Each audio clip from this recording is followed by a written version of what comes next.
Welcome to Metal Wani. With us today, we have the cinematic orchestral mastermind Luca Turilli from Rhapsody. How are you doing, sir? My pleasure to be here with you. Thank you for your hospitality. Now, new album Prometheus Symphonia Ignis Divinus will be out later this month. I'm sure you are very excited about this album, but what about the rest of the band? I mean, I'm sure you guys must be stoked about this.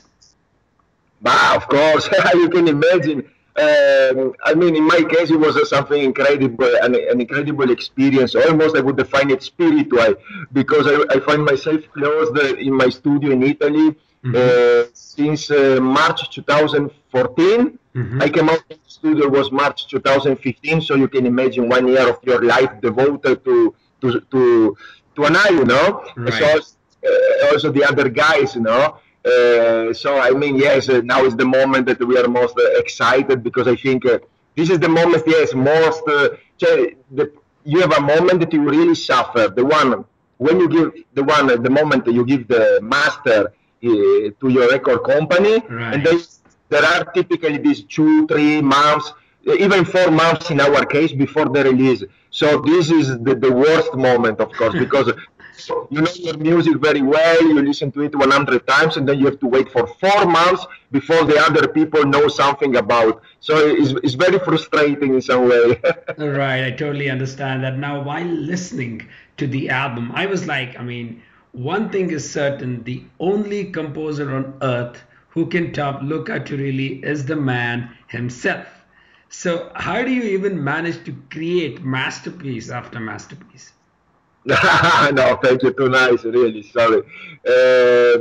No. The truth is that I consider myself more as a composer than a guitar player or maybe a keyboard or piano player. No, Yes. doesn't matter. I prefer, yes, to be considered as a composer, because you in the end, I consider now myself more as a channel. I feel this energy coming in some Right. way. I have to direct such creativity in a direction. And so music is the perfect tool for me, to express all this creativity, all this flowing energy that you feel vibrating inside yourself. So a way to compose music, to create songs, is an amazing way to express all this. And of course, I compose many more songs than the one that I can really release Right. through my album. So that's why also in the past I felt the need always to create parallel projects, things like that. Right now, thanks to God, I could create my company, my new company, Luca Turilli's Music Production. So in some way, I can use that company to put all the music that I'm not able to use for Rhapsody. Right. So right now I want really also to write music for the entertainment industry. I have a partner in Hollywood, Los Angeles. We will do Yes. some together. So that's a very good way, to satisfy my creativity. All that. So for Rhapsody, in some way, you are limited. Every 2 years you can release 10, 11 titles. So I mean, for example, I remember for this composition session, I had something like 20 songs ready.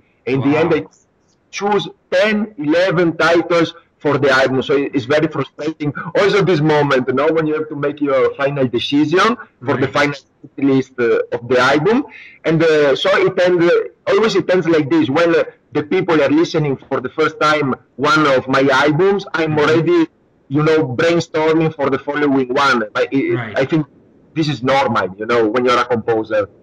Absolutely. Now, like you said, you plan to do it with the Hollywood and stuff, but I'll tell you something because it's very difficult to call your music as a metal album. I mean, no matter what people call it, they call it cinematic, they call it symphonic or classical or anything, but you compose music that's like beyond comparison. For me as a fan, I can easily say that, Luca Turilli is on the same line like Hans Zimmer or even John Williams. So, talking about how the sort of background music or the music scapes which you come up with, what's the mindset when you are in the studio writing an album? Okay, first of all, thank you for the great words, because if you compare me to such great, incredible people, is I just in the end, it's very particular, the thing. composition process behind the Rhapsody is very specific, it's very particular. I don't think many bands are doing the same. I start from the titles. So it's something very particular. I sit in front of my laptop, I open a Word file, I start putting some words, guided by my inspiration. So I put down some words, some connection of words, what is supposed to be a title, and then after some days I look back at those combination of words, combination of words, and if I like something, I still think it's strong after some days, then I start brainstorming in relation to that combination of words, to that title, and so it's a process very particular, very creative. In that moment, I start really visualizing the song itself. So the song start growing in that moment. Imagine, I don't know, a piano introduction for the title to represent it in the best way, or whatever, another instrument or something like that. And then so there are some days, fantastic. That is an amazing moment of flowing energy inside yourself, and something comes out. And then just after that moment, when you have a clear vision of that, then you start using an instrument or the piano if you want the song sounding more orchestral or with some atmospheres that maybe the guitar cannot give. So, or then if you think more, you want a metal song, a metal, heavy metal direction, you want, then you choose the guitar, a riff, whatever, But that is already a second part of the process. So it's something very particular. Absolutely right. Now, talking about your music, it's like, it kind of takes us into that imaginary land of amazing image. And it's like, it's breathtaking itself. And when I listen to Ascending to Infinity, which is hailed as one of the best Rhapsody album, but on this album, Prometheus, you just went a little in depth. So do you always plan to, let's say, top the previous material you have written, or you just write what feels good at the moment? That's a very good question. I would say that, yes, I consider in the same way you said it, the Prometheus album as an evolution of the previous one, in the sense that the previous one was related to the time immediately after the split with my ex-colleague of Rhapsody of Fire. So it was the first time that I just met my singer the first time. After some months, I was already composing some songs for him. Maybe I was knowing his vocal possibilities just at, let's say, 70%. Right now, after that experience, 3 years of working together, knowing each other, is something different. You can get something more out of the vocal performance or that. And then on top, something else happened in the middle. That's why I waited so long before releasing a new album. It never happened in my Rhapsody discography, not that I wait 3 years before releasing a new Rhapsody album. And that happened because the year after the release of Ascending to Infinity, I took one complete year of my life to create a powerful system right for my company, work in the entertainment industry, so I had to connect more together, really in the style of Hans Zimmer to be able to compete at that level, Right.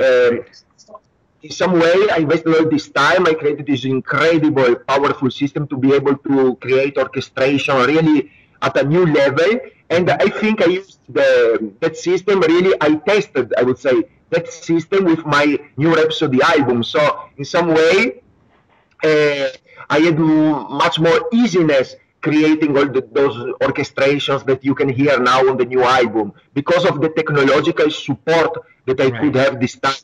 So yes, for many reasons, this album, of course, could represent really the evolution of the Rhapsody music in some way. Absolutely. Now, as you know that some symphonic bands compose the instrumental tracks first and then add the symphony, while some compose the orchestral music first and then write the guitars and the drums. So what, method did you took while composing songs for this album? This depends. This is really connected to what I told you before. When I decide in my mind the title, not that combination of words, how I would like to represent it musically and lyrically. And it's in that moment that I decide, okay, for that title, I think I will start trying to sing something on a guitar riff or something like that, no? While for us songs, I think you can also individuate very easily on the same Prometheus album which songs were composed in that way or were approached in a different way, starting maybe from the piano, from some keyboard instrument. For example, a song like the last song of Michael the Archangel and Lucifer's Fall Part 2, Codex Nemesis. Of course, it was composed starting from the piano, playing the piano, and then other, I don't know, some strings instruments played on the keyboard. So something like that. While songs like Rosenkreuz or Prometheus, you hear that I started, Prometheus, no. I started really from the orchestration because I wanted to create something in a John Williams style. So you hear the orchestration at the beginning of the title track Prometheus, that it sounds very, very, very close to the style of John Williams. But a song like Rosenkreuz, or for example, let me think another one, I don't know. You mean the King Solomon? King Solomon, for example, that could be also another song that I started from the heavy impact of the guitar. Yes, absolutely. Yes. So yes, you hear the difference immediately between the style of the songs, no? So of course, also Il Cigno Nero, the first song, I started with the piano, but then everything is based on the guitar. So yes, there are songs and songs in the same album. You know, for me, it's important when you, especially when you release a long album, such as this album, like 70 minutes. It's the first time we release something so long. Yes. Then it's very important for me to add variety.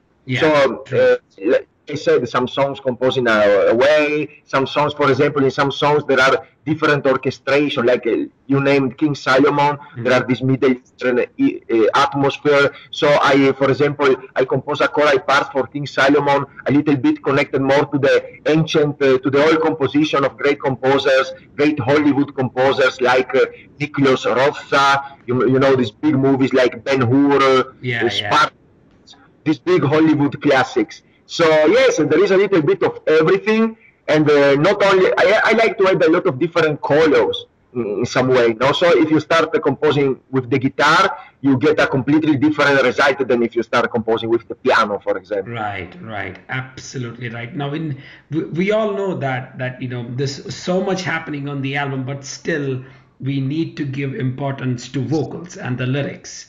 So, and on this album, you know, it was very cool to see how vocals were dominant in the mix. Was this your personal preference, or, you know, how would you determine it?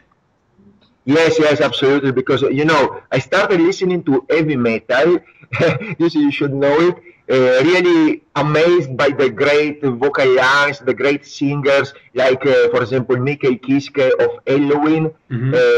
You know, when I started listening to heavy metal, Helloween were very famous in Italy. Even the people outside heavy metal, they were listening to it. They were listening to Duran Duran, Spandau Ballet, Pet Shop Boys, and also Helloween. So, because those two albums, Keeper of the Seven Keys, Part 1 and Part 2, they were fundamental for many metal heads. So I started really, my first experience now listening to heavy metal was with Helloween, but also with another great band. Still, that is one of is my favorite album, all-time favorite. That is the Crimson Glory Transcendence. That is just amazing. The Voice of Midnight. Wow, it's just a visionary album. It's incredible. It's my continuous influence for me. Going on influence.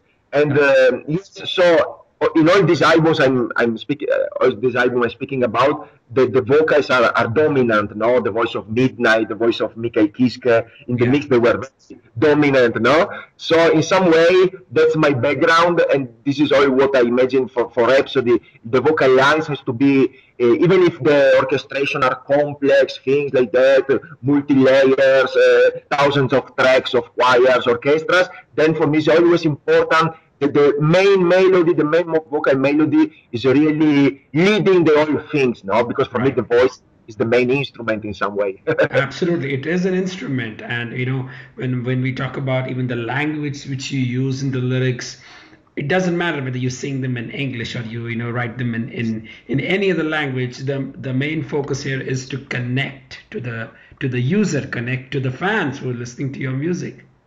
Yeah, absolutely, absolutely. And then I come from Italy. I mean, the melody is the most important aspect of everything.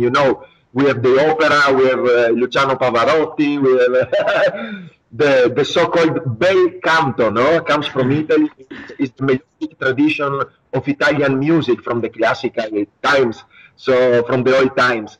So yes, of course, for me the melody is the main thing, of course. Absolutely. Now, Dominic, his presence on Prometheus is really relieving and required, because I really liked the stuff he came up with. But it's also great to see Alex Landenburg, one of my favorite skin basher for many years. It's really good to see how Dominic and Alex, display that one of the, let's say the best and the most hardworking guys in the business. Of course. No, they are. First of all, I'm proud to have them as band members, because they are great persons, great people. How you say, great person or people? Great people.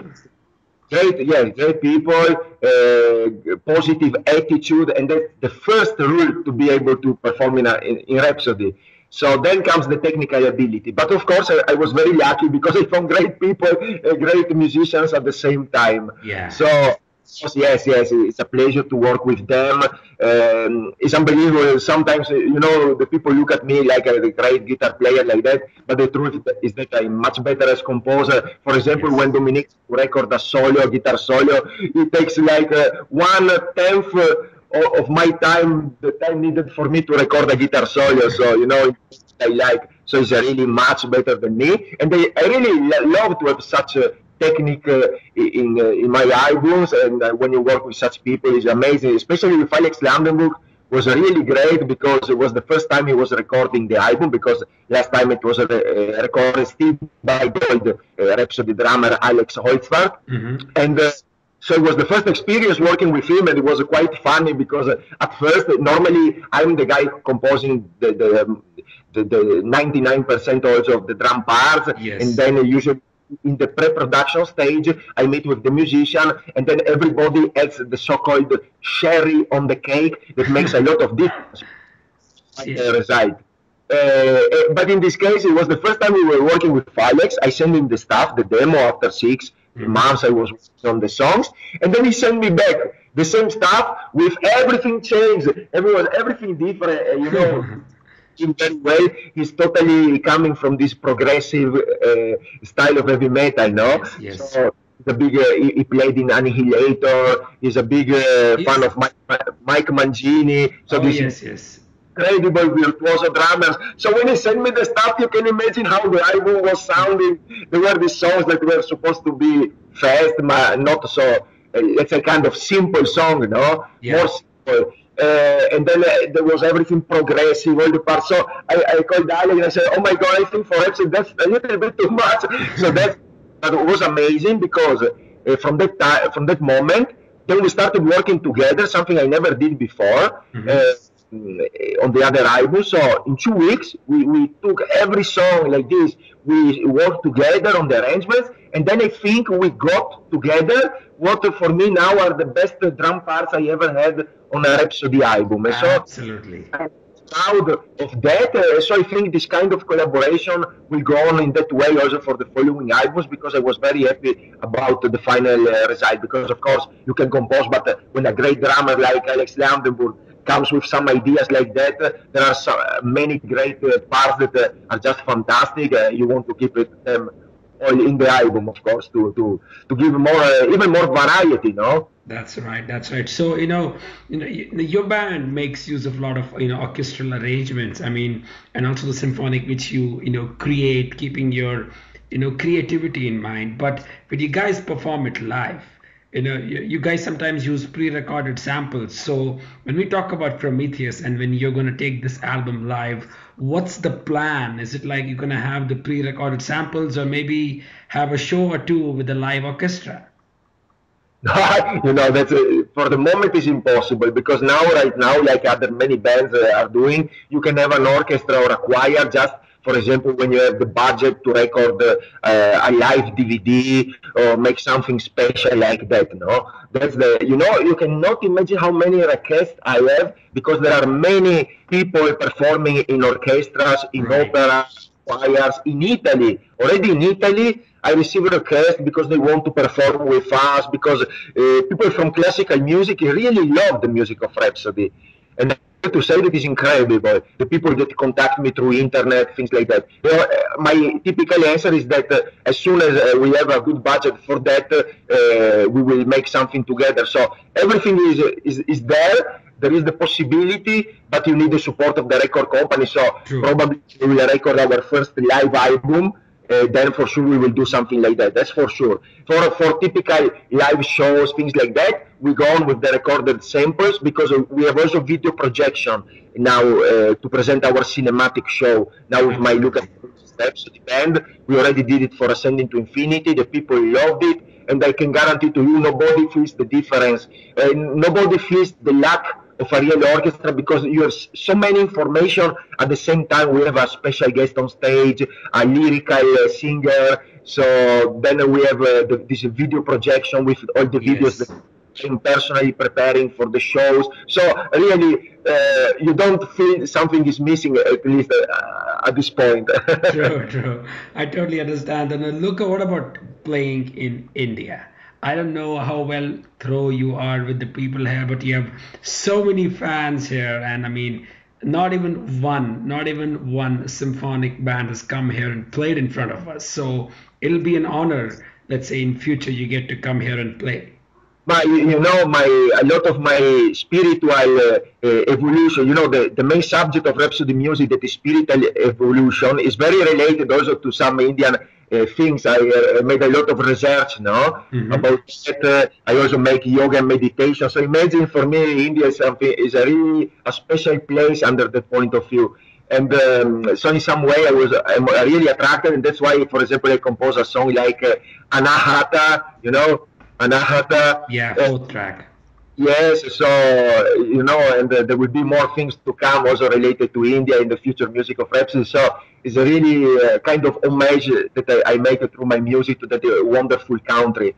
And of course, what is great is that our actual agency is in some way related with India, because I know that they have some contacts there. So I don't promise anything for the moment, but as we are planning now in November and December the European tour, and we are scheduling the tour outside Europe for the beginning of the next year, I would not like to say nothing, but I would say that if before there was no chance at all to come over there, now at least there is a chance to come over there. Yes. So it will be a very good point in that direction. Absolutely, that definitely will be. Now, you know, Luca, it's a great opportunity and time for me to spend some time and discuss this new album with you. So if you have to take this album and define it in just one sentence, which I know is very difficult for you, so how would you do that?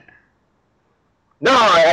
For me, it's easy, because in some way I already defined it, you know, in some way. So for me, it could be considered as the really what I call this cinematic metal finally came alive. So you know, before when we started as a Rhapsody, I remember in 1997 with Legendary Tales, our first album, it was supposed to sound cinematic. At the time we were defining it Hollywood metal, you know. And then after 4 albums, it was called film score metal, and now it's called cinematic metal. But now I finally think that this word is really, for the first time, connected to the release, because I had the chance to be supported by technology. I had the experience to make an album really sounding cinematic. And so this is what I wanted to achieve. You know, Rhapsody message is really positive. We always are inspired by such values as love, respect, and all that. So in some way, what better than composing such bombastic, epic music to underline in a strong way, with an emotional, strong impact, such message. So I think the circle closes itself. Absolutely, Luca Turilli. Folks, new album, Prometheus Symphonia Ignitive, is coming out later this month via Nuclear Blast. Pre-order it, grab it, do whatever you want, buy it. It deserves to be in your collection. Thank you very much, Luca, for sparing some time with us today. You have a wonderful weekend ahead, and I will definitely meet you on road. Absolutely. I know that this will happen for sure. So, so bye-bye a lot to all my Indian friends from all India, Nepal, wherever. I will come there over